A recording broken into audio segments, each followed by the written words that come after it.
Welcome Prince institute. Hindi dictation 80 शब्द प्रति minute. विषय आज का है राजनीति कोई करे, जमीन तो हिंदुत्व की है। Ready students, start. अयोध्या के राम मंदिर मामले में लंबी अदालती लड़ाई के बाद सुप्रीम कोर्ट का फैसला आ चुका है। उस फैसले के अनुरूप ही बाकायदा समिति बनाकर मंदिर निर्माण की प्रक्रिया आगे बढ़ाई जा रही है। इसलिए अभी महामारी के इस माहौल में अचानक इस प्रक्रिया को लेकर इस तरह का हाइप क्रिएट कर देने का कोई कारण नहीं था।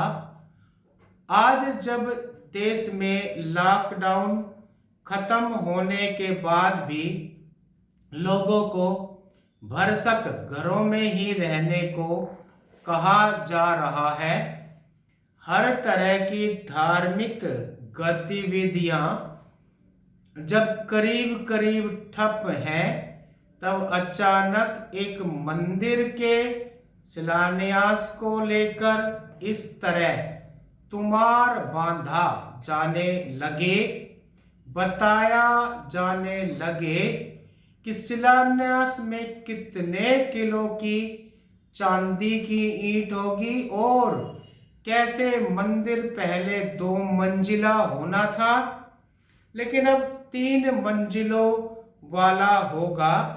यह कोई सामान्य बात नहीं है।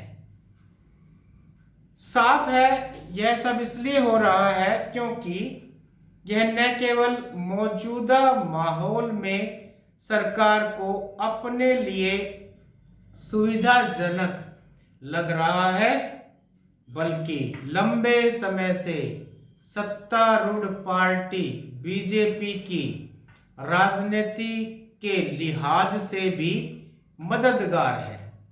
ऐसे में बिल्कुल स्वाभाविक है कि सरकार और सत्तारूढ़ संगठन इस आयोजन को हर संभव तरीके से हाईलाइट करें। असल सवाल तो यह है कि विरोधी पार्टियां कहां हैं। यह सब उनके लिए सुविधाजनक है, न कि उनकी राजनीति को आगे बढ़ाने वाला है।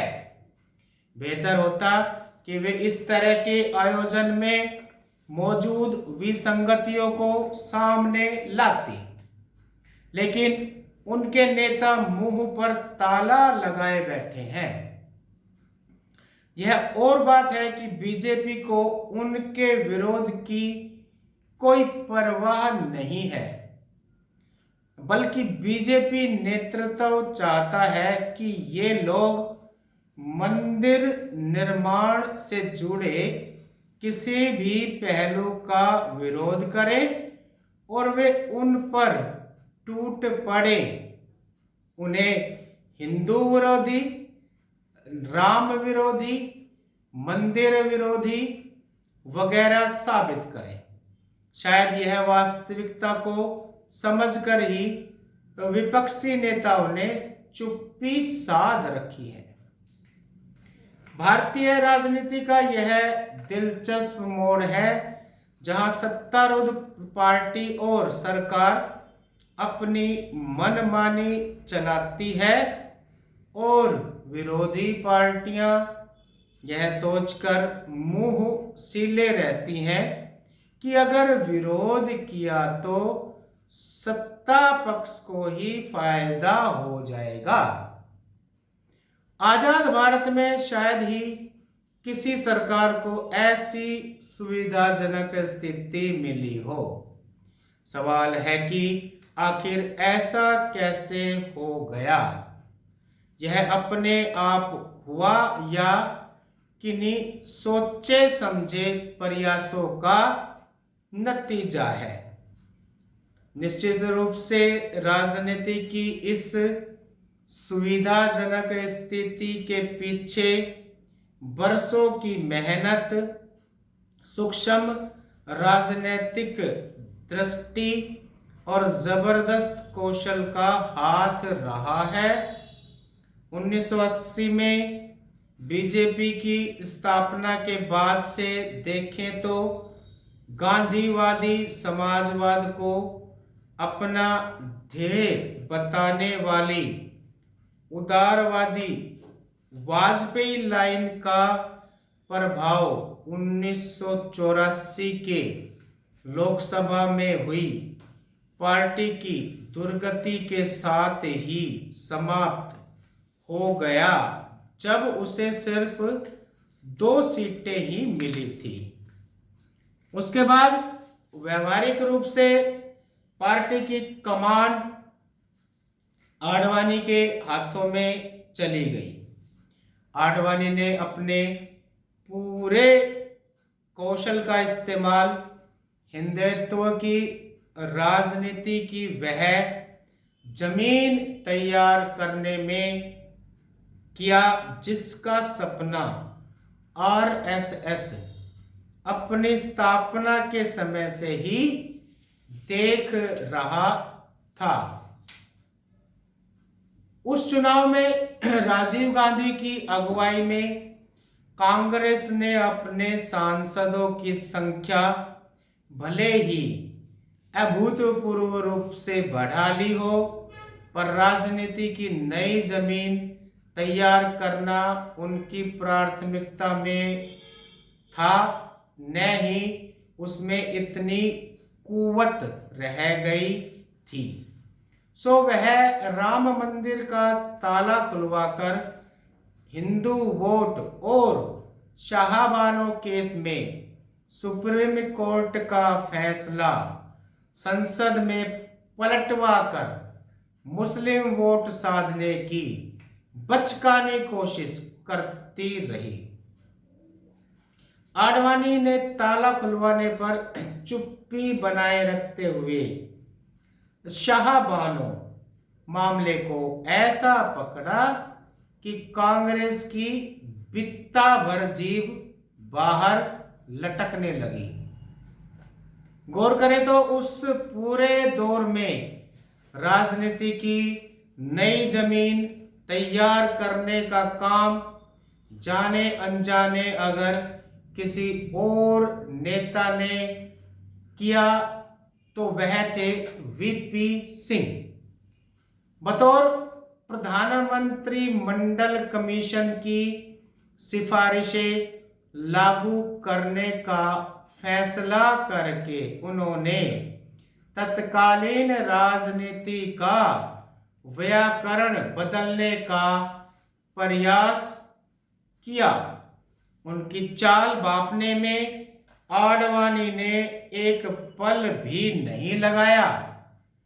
उन्हें पता था कि वीपी सिंह का मंडल कार्ड चल गया तो हिंदुत्व की राजनीति का भट्ठा बैठ जाएगा। सो वे तत्काल राम रथ यात्रा पर निकल पड़े। बिहार में लालू प्रसाद ने उन्हें गिरफ्तार करके उनकी रथ यात्रा रोकी और बीजेपी ने समर्थन वापस लेकर वीपी सिंह की सरकार गिरा दी। ध्यान रहे, वीपी सरकार राम रथ यात्रा के सवाल पर गिरी, मंडल पर नहीं। उसके बाद भी आडवाणी का अभियान जारी रहा। 1992 में बाबरी मस्जिद गिराने की कार्यवाही इस अभियान के लिए एक नया मील का पत्थर बनी, जिसने उसी दशक के आखिर तक बीजेपी को गठबंधन के बूते ही सही पर अपना प्रधानमंत्री बनाने का मौका दे दिया। इस अभियान के अगले चरण की अगुवाई नरेंद्र मोदी ने की। शुरू में आडवाणी के संरक्षण में और फिर उसके विरोध का सामना करते हुए मंदिर के बरकस राजनीति की कितनी ठोस जमीन तैयार कर सका, इस पर बहस की पूरी गुंजाइश है। मगर ध्यान देने की बात है कि धर्म और जाति पर आधारित ये दोनों राजनीतियां अंततः भावनाओं की राजनीति ही थी, जिसका तोड़ रोजी रोटी और अन्य बुनियादी जरूरतों पर आधारित राजनीति ही हो सकती थी। मगर बीजेपी की अगुवाई में चल रहे इस घोर दक्षिणपंथी अभियान की काट के तौर पर वैकल्पिक राजनीति की जमीन तैयार करने का जो काम वाम दलों और अन्य धर्मनिरपेक्ष ताकतों को करना था, वह राष्ट्रीय परिदृश्य से पूरी तरह गायब रहा। बीजेपी विरोध की पूरी कवायद विभिन्न दलों और गुटों का गठजोड़ बनाने तक ही सिमटी रही। यही वजह है कि आज सभी दलों को बीजेपी और संघ की बनाई पिच पर ही खेलना पड़ता है और राहुल गांधी को भी बीजेपी से लोहा लेने के लिए खुद को कभी जनेऊधारी ब्राह्मण तो कभी शिव भक्त के रूप में पेश करना पड़ा। धन्यवाद।